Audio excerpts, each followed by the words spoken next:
Hello guys, and welcome to a new lesson in Linux.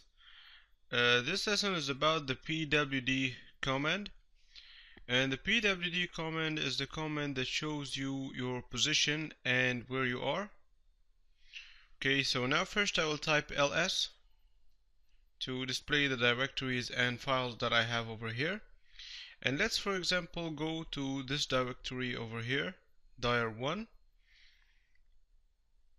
I'll type cd and then dir1 and enter.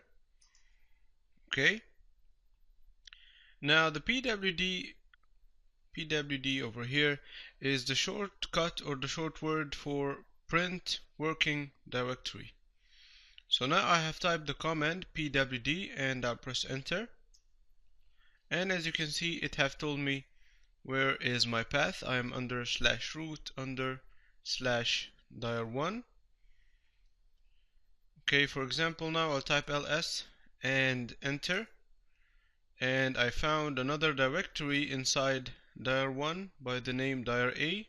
So I would like to go to the directory dir.a. I'll type cd and then dir.a and enter. Okay, now let's try the pwd command again. I will type pwd and enter, and as you can see it displayed for me the path that I am under /root under dir1 and then under dir.a. Okay, now what is the use of the pwd command?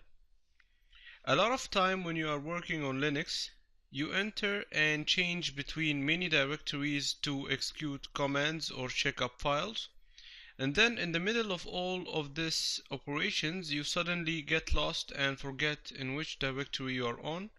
So you type the pwd command and it shows you the full path of where you are. And by this lesson we have seen the pwd command. Thank you for watching and see you for the next lesson.